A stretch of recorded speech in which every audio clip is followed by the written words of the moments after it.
आजचा विषय अत्यंत महत्त्वाचा विषय. दैनंदिन जीवनातला हा विषय. आता बरेच वेळेस असे दवाखान्यामध्ये असंख्य पेशंट येतात. प्रामुख्याने महिला मंडळी जास्त असते याच्यामध्ये, की रक्त कमी असते शरीरामध्ये. तर सरासरी 60 ते 65% वरती जी लोकसंख्या आहे आपल्या देशाची, ह्या आजाराने ग्रस्त आहे. ॲनिमिया, रक्तक्षय, म्हणजे शरीरात रक्त कमी असणे. आणि या जागरूकतेच्या भावनेने, अवेअरनेसच्या याच्याने आपण हा व्हिडिओ करत आहेत. आपला हा व्हिडिओ सर्व जनसामान्य, सगळ्या लोकांपर्यंत, ग्रामीण भागापर्यंत पोहोचला गेला पाहिजे. आणि कुठे ना कुठे जर ह्या व्हिडिओच्या माध्यमातून जर कोणाचा फायदा होत असेल, तर नक्की आपल्या सगळ्यांना खूप आनंद होईल. तर आपण आज बघणार आहोत की रक्तक्षय म्हणजे ॲनिमिया, शरीरात रक्ताची कमी, त्याचे आपण आज लक्षणं बघणार आहोत. कारण काय आहेत, रक्तक्षय किंवा रक्त कमी असण्याचे प्रकार कोणते कोणते आहेत, त्याच्या तपासणी कोणत्या आहेत, याचे उपाय काय आहेत व उपचार काय आहेत, या व्हिडिओच्या माध्यमातून आपण आज सविस्तर जाणून घेणार आहोत. तर कृपया करून हा व्हिडिओ स्किप करू नका, पूर्ण बघा. साधारणतः कुटुंबामध्ये कमीत कमी एक तरी व्यक्ती असा असतो की कुठल्या ना कुठल्या कारणाने त्यांच्या शरीरामध्ये रक्त कमी असतं. तर अपेक्षा करतो हा व्हिडिओ संपूर्ण बघा व आपल्या इतर आप्तेष्ट ग्रुप मित्रपरिवार सगळ्यांना शेअर करा. नमस्कार, स्वागत आहे आपल्या यूट्यूब चॅनलवर हेल्थ टॉक्स अँड टिप्स. आजचा आपला सांगितल्याप्रमाणे विषय आहे रक्तक्षय, ॲनिमिया, शरीरात रक्ताची कमी होणे. तर आपण बघणार आहोत याचे काही लक्षणे काय आहेत, प्रकार काय आहेत, तपासणी काय आहेत आणि उपचार काय आहेत. तर सर्वप्रथम म्हणजे ॲनिमिया केव्हा म्हणता येईल, शरीरात रक्त कमी कधी म्हणता येईल आणि ॲनिमिया म्हणजे काय? तर ॲनिमिया म्हणजे रक्त कमी असणं. मेडिकल टर्म आहे त्याला ॲनिमिया. मराठीमध्ये त्याला पांडुरोग किंवा रक्तक्षय असं म्हणतो. ॲनिमिया म्हणजे जेव्हा शरीरात हिमोग्लोबिन नावाचं घटक किंवा लाल रक्तपेशी कमी होतात, त्याला आपण ॲनिमिया असं म्हणतो. तर सरासरी शरीरामध्ये रक्ताचं प्रमाण हे 12 ते 15 ग्राम डेसिलिटर असतं. डेसिलिटर युनिट आहे. सरासरी सगळ्यांच्या शरीरामध्ये रक्त हे 12 ते 15 ग्राम डेसिलिटरपर्यंत असतं. म्हणजे आपण म्हणतो रक्त किती आहे शरीरात, तुमच्या अंगात रक्त किती आहे, पेशंटला तर हिमोग्लोबिन किती आहे, ते मग 13, 14, 15 असं म्हणतात. म्हणजे 12 ते 15 सरासरी हे रक्त असतं.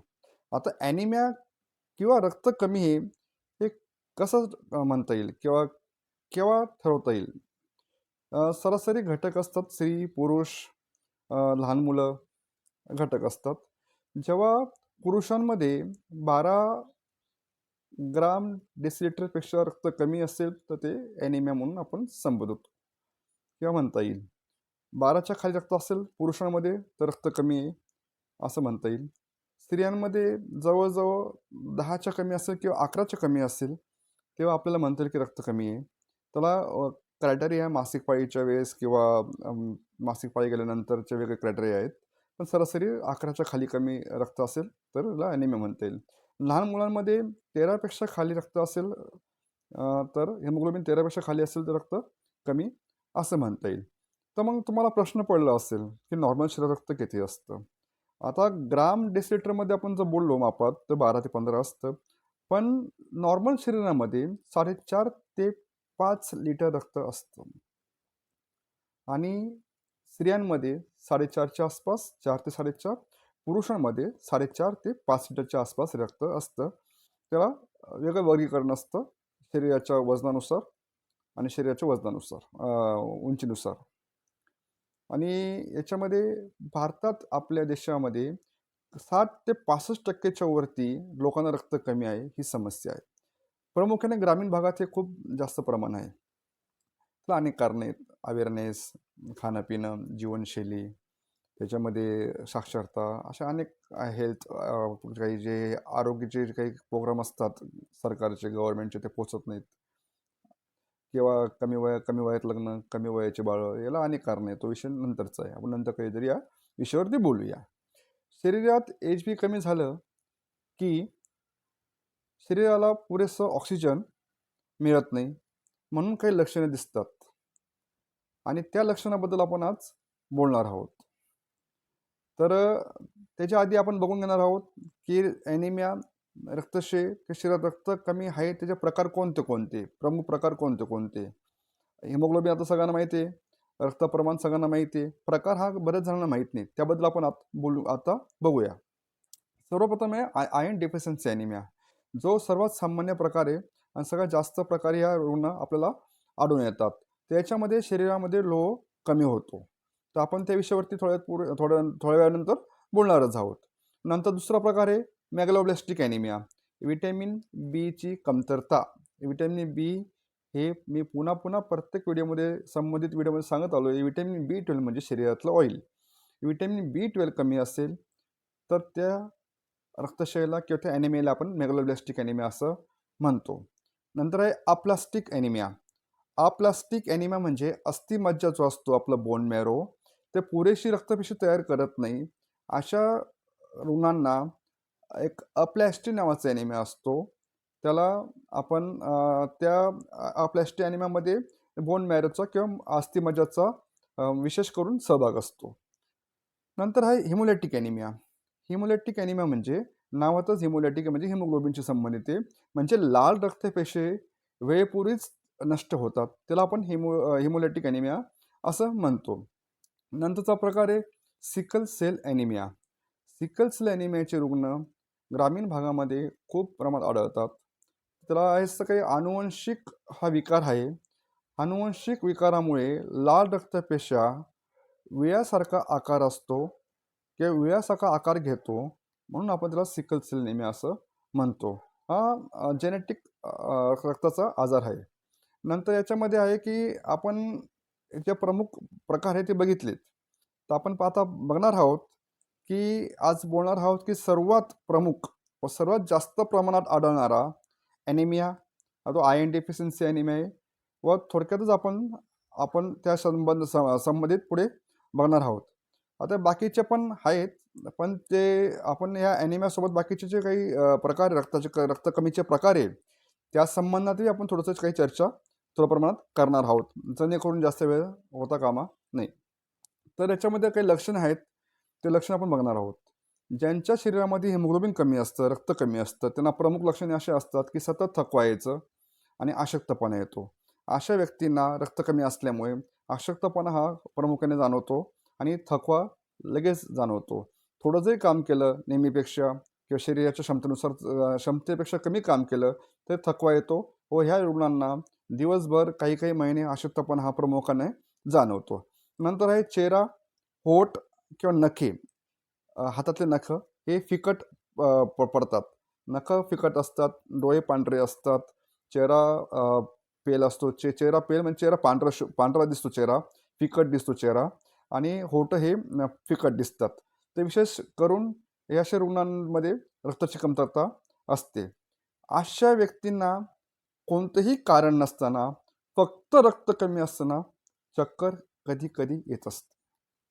अधूनमधून चालल्यावर उठल्यावर थकवा आल्यावरती या व्यक्तींना चक्कर प्रामुख्याने येते. चक्कर येणेही हा कधी कधी आणि विशेषतः करून रक्त कमी असण्याचे प्रमुख लक्षणे असतात.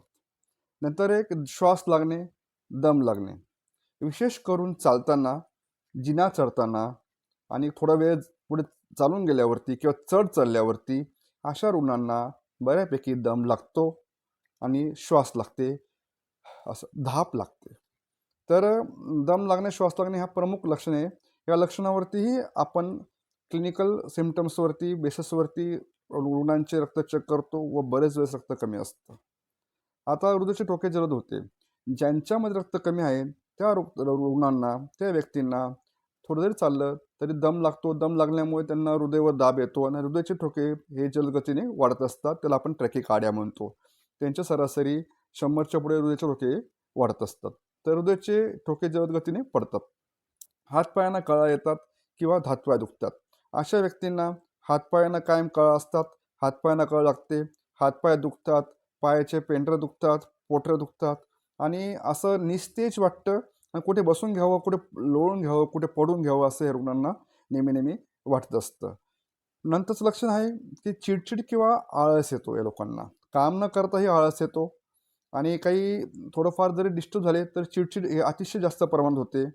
हे ते काही मुद्दामून शक्यतो करत नाही. रक्त कमी असल्याचं हे लक्षणं असतात. तसं त्वचावर तेज राहत नाहीत. नखे ठिसूळ होतात. जे बोटाचे नखं असतात आपले, ते नखं ठिसूळ होतात व निमित्त काहीतरी लागण्याचं किंवा काहीतरी असं झालं तर नखांना तडा पडतात ठिसूळ असल्यामुळे. नंतर आहे काही लहान मुलं असतात, त्यांना नेहमी मातीशी खाऊ वाटते, म्हणजे माती खाऊशी वाटते लहान मुलांना. लहान मुलं जे माती खातात, शाळेत गेले कधी-कधी खडू खातात आणि भिंतीचे फोफडे खातात. तर हे जे लहान मुलांना माती खायची सवय असते किंवा खडू खायची सवय असते, ती लोहाची म्हणजे आयर्नची कमतरतेमुळे असते. तर हे एक प्रमुख लक्षणं लहान मुलांमध्ये आपण बघतो. जे लहान मुलांना हे लक्षण असतं तर डॉक्टरकडे आपण जातो, तर डॉक्टर त्यांना आयर्नचे सिरप प्रामुख्याने देतं. नंतर सेकंडरी सिरप असतं कॅल्शियमचं. आयर्न हे मेन आयर्नची कमतरता हे मेन आयर्नची कमतरता कमी असल्यावरती की लोहची कमी असल्यावरती लहान मुलं खडू-माती खातात. गंभीर लक्षणं बी याच्यामध्ये आपल्याला दिसतात. बरेच वेळेस काही एक्झर्शन केलं किंवा धावपळ केली किंवा कुठे एकदम काही स्ट्रेस घेतला किंवा काही मानसिक किंवा शारीरिक जास्त हालचाल झाली, तर अशा वेळेस ज्याचं रक्त कमी आहे, ते पेशंट बेशुद्ध पडतात आणि कधी-कधी ह्या पेशंटमध्ये खूप दम लागतो, खूप श्वास लागतो. हे असे आपण काही प्रमुख लक्षणे आहेत ते पाहिले. असे लक्षणे आपल्याला जाणवल्यास ताबडतोब डॉक्टरांकडे जा, तपासणी करा, उपयुक्त उपचार घ्या. आता ॲनिमियाचे प्रमुख कारणे काय आपण ते बघूया. सर्वप्रथम कारण आहे शरीरात लोहची कमी असणे, आयर्न कमी असणं. आहारात लोह कमी असलं की बऱ्याच वेळेस हे असे रक्तशयेचे आजार होतात किंवा ॲनिमिया होतो. तर जसं जंक फूड, फास्ट फूड हे बंद करा. साधं भाजीपाला, भाजीपालामध्ये गूळ, शेंगदाणे याच्यामध्ये परत गाजर, बीट, टमॅटो, काळी खजूर, मनुके, लोहयुक्त पदार्थ आहारामध्ये पाहिजे. त्याच्यामुळे शरीरामध्ये रक्त कमी व्हायचे प्रमाण कमी होईल. नंतर जे मूळव्याधी संबंधित काही आजार असतो किंवा पोटामध्ये काही अल्सर असतो किंवा काही गर्भधारणा असते, अशा काही कारणामुळेही शरीरामध्ये रक्त कमी होतो. दुसरे काही कारण आहेत व्हिटॅमिन B12ची डेफिशियन्सी. व्हिटॅमिन B12 जर शरीरामध्ये कमी असेल, शक्यतो शाकाहारी व्यक्तींमध्ये हा व्हिटॅमिन B12 कमतरतेचे प्रमुख आपण लक्षणे पाहिले आहेत. तर व्हिटॅमिन B12 कमी असल्यामुळे तर पोषणाचा अभाव असतो आणि काही असं शोषण असतं, अन्नाचं शोषण असतं. त्याचंही काही मेटाबॉलिक डिसऑर्डर म्हणतो, तर शोषणाचाही काही अभाव असतो. काही औषधोपचाराचं बी याच्यावर परिणाम असतो. त्याच्यामुळे व्हिटॅमिन B12 कमी असल्यावरती सुद्धा शरीरामध्ये आयर्न कमी होतं, लोह कमी होतं. थोड्या वेळापूर्वीच बोललो होतो मेगॅलोब्लास्टिक ॲनिमिया म्हणजे रक्तामध्ये व्हिटॅमिन B12ची कमतरता असणं. आता काही रक्तस्राव असतो. आता रक्तस्रावाची अनेक कारणं असतात. रक्तस्राव आतून असतो, बाहेरून असतो. बऱ्याच वेळेस अपघातामध्ये किंवा शस्त्रक्रियामध्ये शरीरामध्ये रक्त हे वाया जातं आणि त्याच्यामुळे ॲनिमियाचे हे लक्षणं असतात. त्यावेळेस आपण त्या लक्षणांनुसार उपचार करत असतो. DUB डिसफंक्शनल युट्राइन ब्लीडिंग किंवा मासिक पाळी. आपल्या बऱ्या आई बहिणींना किंवा स्त्रियांना हा त्रास प्रामुख्याने जाणवतो तरुण वयामध्ये. पाळी आल्यापासून ते मध्यम वयापर्यंत पाळी जाऊपर्यंत डिसफंक्शनल युट्राइन ब्लीडिंग किंवा मासिक पाळीचा त्रास बऱ्याच स्त्रिया अंगावर काढतात. त्याच्यामुळे रक्तक्षय किंवा ॲनिमियाचा त्रास हा प्रामुख्याने उद्भवतो. आता दीर्घकालीन काही आजार असतात, जसे मूत्रपिंडाचे आजार असतात, कर्करोग असतं. ह्या आजारामध्येही शरीरात रक्त कमी होतं. असतं काही अस्थिमज्जाचे आजार असतात, बोन मॅरोशी विकार. अस्थिमज्जाचे विकार किंवा बोन मॅरो म्हणतो आपण त्याला मेडिकल लँग्वेजमध्ये. ल्युकेमिया असतो, रक्ताचा कर्करोग किंवा ब्लड कॅन्सर आपण त्याला म्हणतो. या आजारामध्येही रक्त कमी असतं. रक्त कमी आहे ते तपासणी करूनच या आजाराचं आपण निदान करू शकतो. त्यामुळे चेक करणं आणि रक्त नॉर्मल असणं याचं किती महत्त्व आहे हे तुम्हाला या व्हिडिओच्या माध्यमातून कळलं असेल. तर आहे की आनुवंशिकही कारणं असतात. आता थोड्या वेळापूर्वी आपण बोललोच. काही आनुवंशिक रक्तक्षयाचे प्रकार आहे, ॲनिमियाचे प्रकार आहेत. त्याच्यामध्ये आहे थॅलेसेमिया आणि सिकल सेल ॲनिमिया. हे काही आई-वडील, आई-वडिलांच्या पुढच्या काही 2 पिढ्या असतात, त्यांच्यामार्फत आलेला हा आजार असतो. त्याला थॅलेसेमिया म्हणतो आपण किंवा सिकल सेल ॲनिमिया असं म्हणतो. या व्हिडिओच्या मार्फत मला आपल्याला जागरूक करू असं वाटतं, की जे व्यक्ती थॅलेसेमियाने ग्रसलेले आहेत किंवा सिकल सेल ॲनिमियाने ग्रसलेले आहेत, ते तुम्हाला ब्लड बँकच्या मार्फत त्यांची यादी तुम्हाला मिळेल. कधी कधी कुठे रक्तदान करण्यापेक्षा आणि कुठे रक्तदान गरज तुम्हाला कुठे रक्तदानाची तुम्हाला आवश्यक आवश्यक वाटल्यास अशा रुग्णांना आपलं रक्त नक्की द्या. आपल्या ब्लड ग्रुपशी ते व्यक्ती संबंधित असतात आणि त्यांना गरज असते. जेव्हा मी असं आवाहन करतो सगळ्यांना, विनंती करतो की कधी कधी ब्लड बँकच्या मार्फतून दवाखान्याच्या मार्फत जर सिकल सेलचे पेशंट असतील, थॅलेसेमियाचे पेशंट असतील, त्यांनाही आपलं रक्त 3-4 महिन्यातनं कमीत कमी एकदा तरी द्या. जेणेकरून त्या व्यक्तींना जगण्याची उमेद मिळेल आणि बरं होण्याची एक आशा मिळेल आणि ते व्यक्ती निरोगी राहतील. हे एक सत्कर्माचं कार्य आहे. नंतर आपण आता बघणार आहोत की तपासणी काय काय आहेत. तपासणीचं खूप महत्त्वाचं वाटतं याच्यामध्ये. तपासणीशिवाय कळतच नाही. रक्त आहे कमी आहे तपासून कळतं, म्हणजे क्लिनिकली कळतं डॉक्टरना रक्त कमी आहे बुवा. पण काही तपासणीमार्फत असं कळतं की प्रमाण किती कमी आहे, टक्केवारी किती आहे. तर तपासणी खूप महत्त्वाचा भाग आहे. तर सगळ्यात प्रथम आपण बघतो CBC, साधी तपासणी असते, सर्वस्तर उपलब्ध आहे. सरकारी दवाखान्यामध्ये उपलब्धता आहे आणि खूप मागणी आहे. तर CBCमध्ये हिमोग्लोबिन आपण बघतो. हिमोग्लोबिनचं टक्केवारी किती आहे आपण ते बघतो.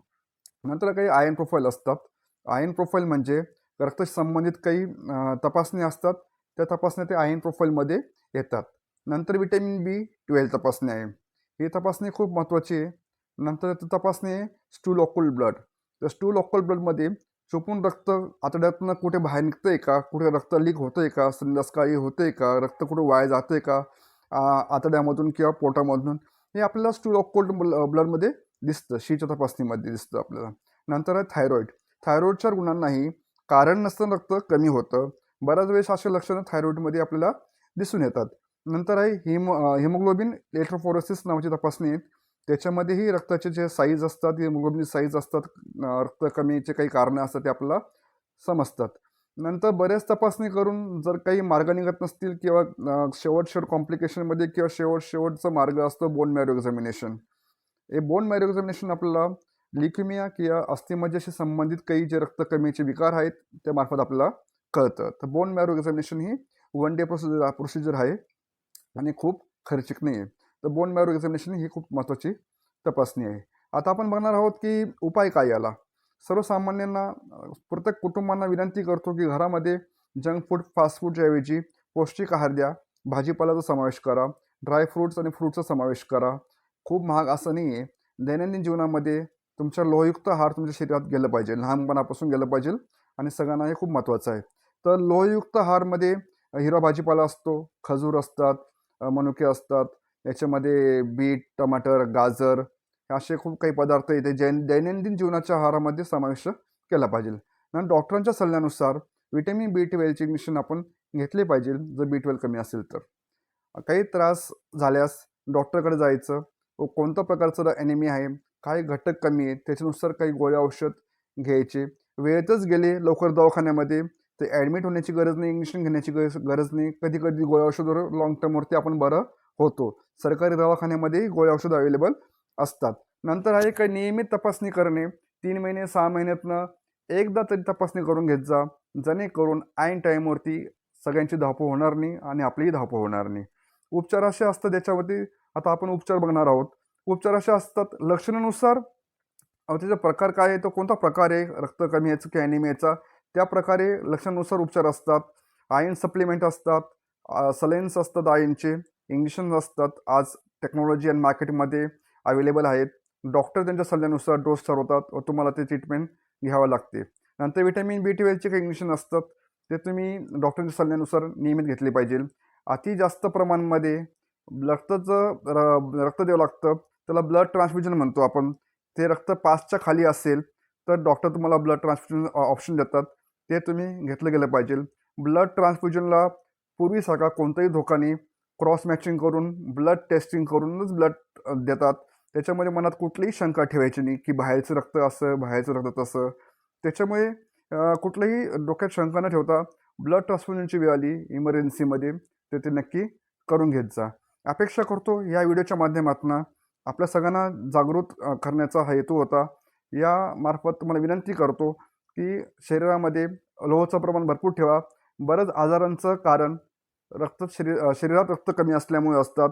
बरंच व्याधी, बरंच दुखणं हे त्याच्यामुळे जास्त शरीरात रक्त कमी आहे म्हणून आपल्याला जाणवतं.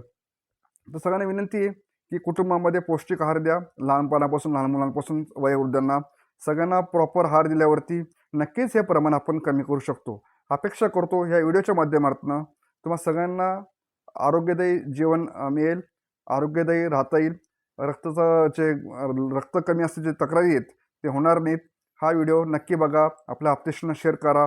निरोगी राहा, आरोग्यदायी राहा, काळजी घ्या. नमस्कार, धन्यवाद.